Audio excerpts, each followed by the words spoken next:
Not only are we suffering from a cost of living crisis that's set to get significantly worse in the coming months, but society is also experiencing a mental health crisis, especially in men, and the suicide rates are off the scale. There's no need for this to be happening, and there's help and support out there. So today I've come to St James's Park to a health and wellbeing event organised by Ashley Lowe and her team from the Newcastle United Foundation to find out what help and support is out there, and so that you don't feel alone or overwhelmed by the problems that you might be suffering from. So let's take a look and find out what's going on. It's coming up.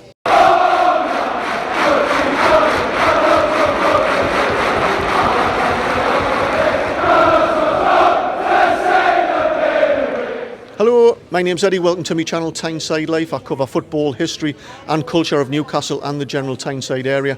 But because it's close to my heart, I also talk about mental health issues. I do have my own story of mental health deterioration through my 40s and into my 50s. I suffered significantly, and it led to the back end of 2018 where I was home. Basically, I didn't have a home, I didn't have a job, I didn't have any friends, and I was living in my small camper van with my two border collie dogs in a car park in Richmond in North Yorkshire, in the dark, in the cold, in the wet.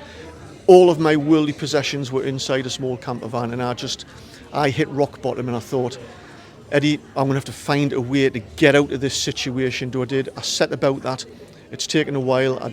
I'd like to talk about these things in future videos coming up about how I overcome that. But part of my journey was I didn't know until last year when I was officially diagnosed as being autistic.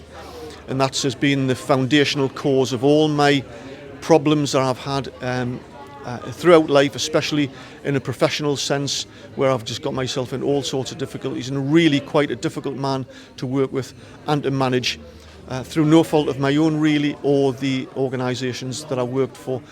So I have got a story to tell about mental health. It is close to my heart. So we're inside today, inside the barrack room on level 4 at St James's Park in the Milburn stand. I'm in amongst some fantastic organisations here who have got all sorts of support mechanisms in place. We're going to do some talks and tell you about how they can help you if you're in similar situations with various crises in life that you might be having, but deteriorating mental health. So I hope you find it useful. Watch it all the way through. I think you'll find it fascinating. And if you've got any questions, don't forget to get in touch. Anyway, let's have a look at what's going on. Ellen, could you explain exactly what is the Newcastle United Foundation Be a Game Changer campaign is? Yeah, so Be a Game Changer is our mental health campaign. Within the North East, men's suicide rates are through the roof. They're higher than national average. We want to make a difference. We want to change that. If you think of match days, we get 52,000 people in on a match day. If you think about the 1 in 4 statistic, you might have heard 1 in 4 people have a mental health issue at some point in their life. You take that back to St James's Park, that's 13,000 people every single match day. We want to change that. Everyone has mental health. 1 in 4 of us may have a mental illness diagnosis at some point in their life. If we can do something about that, we can get people to acknowledge their mental health, acknowledge that they may have a mental illness, we can do something, we can change it, we can get diagnosis earlier, we can help people and hopefully prevent any suicides later on in life. When you say you can help them get a diagnosis, what do you mean?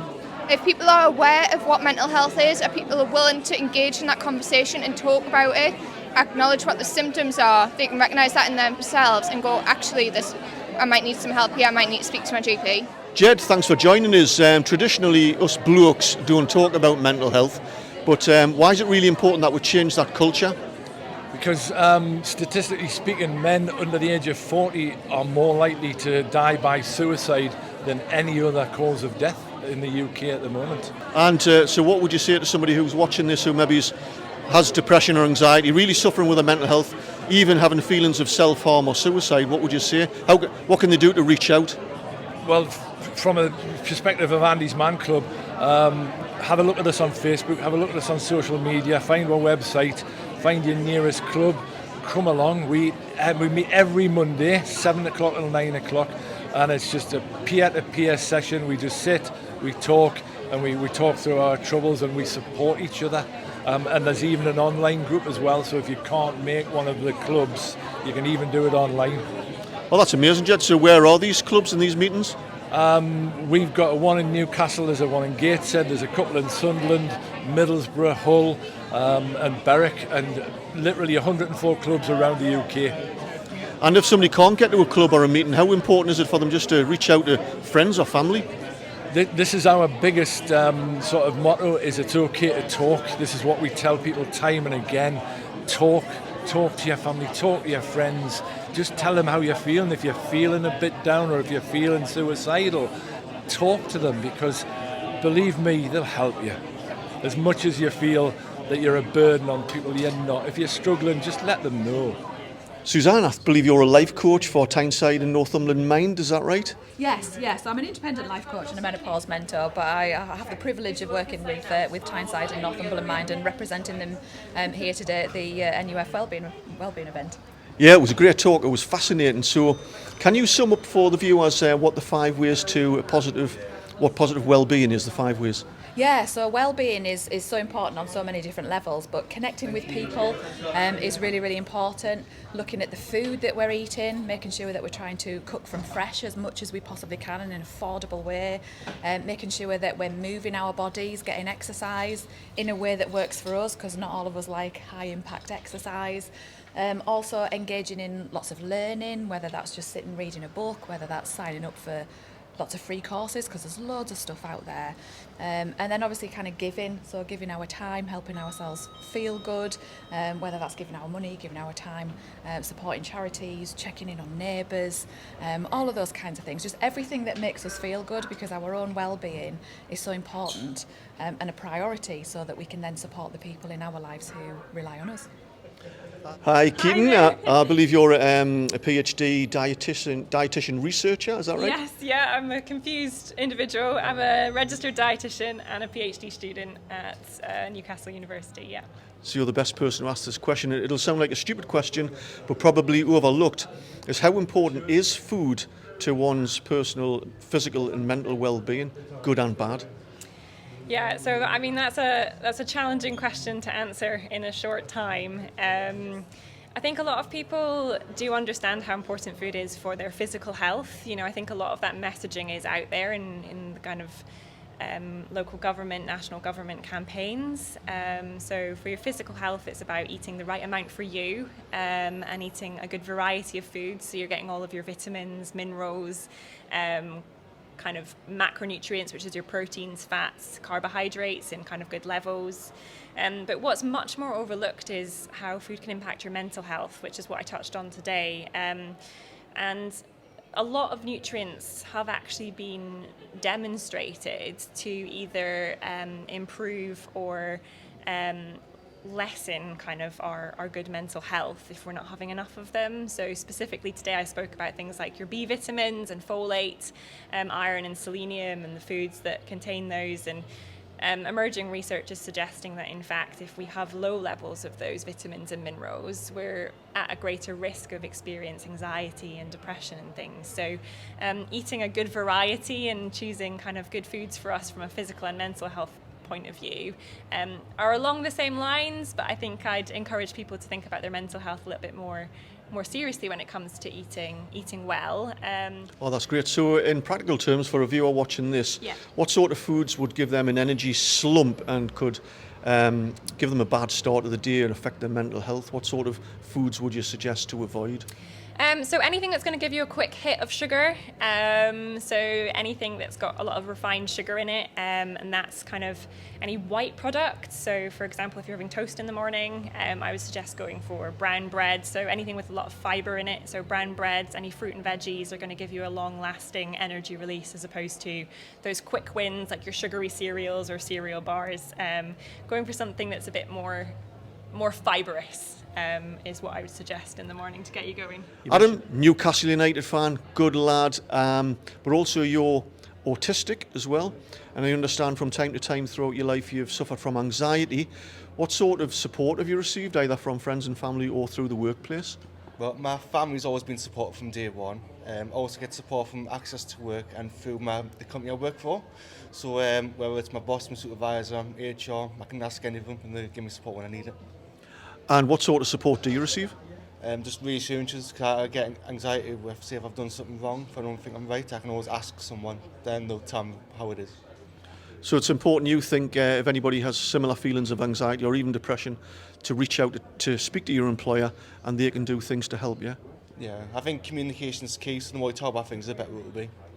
And did you know the Newcastle United Foundation, did you know about the facilities they have to through workshops, for example, to help people with mental health and anxiety and autism?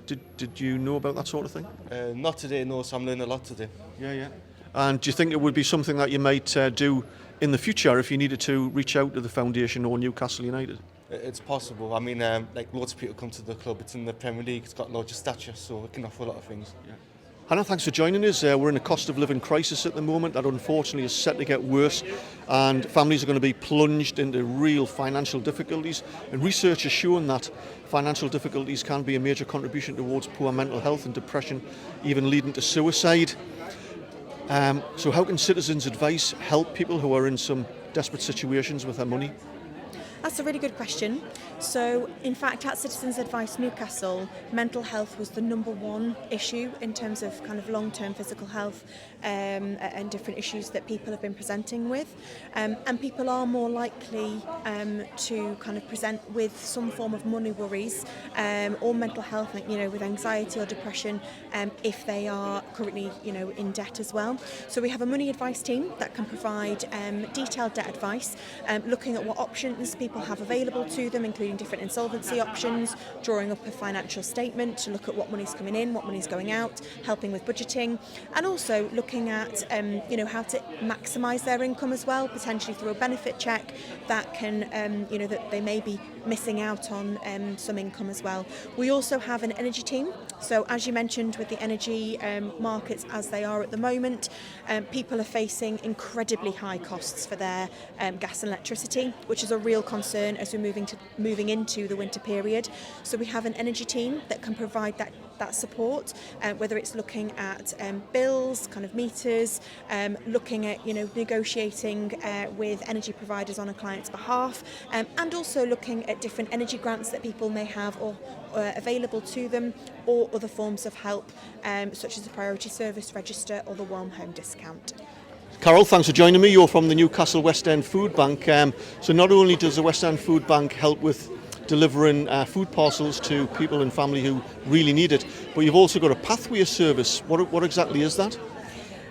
We have indeed got a pathway service, Eddie, and it's something we're incredibly excited about. We started it in January 2020, but of course we all know what happened in March 2020, but we kept going. Like the food bank, we never closed, we stayed open. So when people come to us, they come to us with literally two reasons: either a life in crisis or a life crisis, and we need to determine what it is. It can be debt, it can be bereavement, it can be depression, it can be gambling addiction, it can be a benefit issue, it can be anything. What we need to do is get behind it, because we have a welfare service that can then help people with the reasons behind it. We can talk to them, we have mental health practitioners on site, and all of our volunteers are trained. So when they come along, we determine what it is that's brought them there. We of course give them food, but we're then like a triage service, so we can signpost to other agencies, but we don't just let go. We hold their hand literally throughout the whole process. Well, personally, I found that all fascinating. What a fantastic group of people who are out there to help and support. But let's kind of synthesise that message. This is all about self-care. It is nobody else's responsibility for your personal health, physical and mental well-being than your own.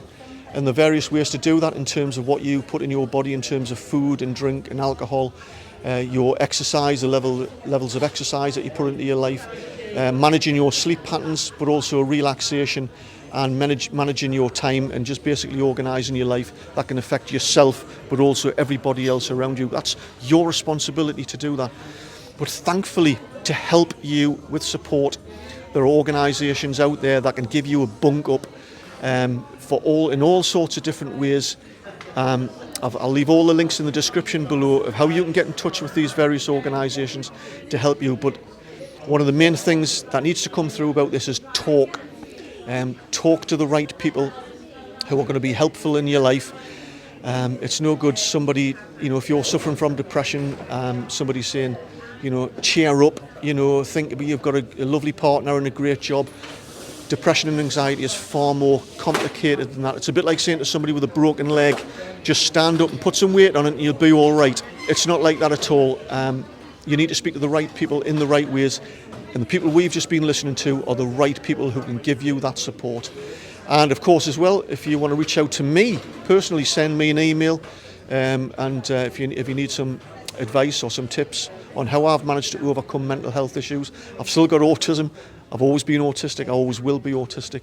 But I've got a story to tell and advice to give. Drop us an email on inquiries@tynesidelife.com and we can arrange to have a chat about it. Anyway, I hope you found this video useful. I found it fascinating, close to my heart, like I say. Give us a thumbs up if you did. Put your comments down below, please, on what you thought about everything that we've been talking about. And until next time, catch you later.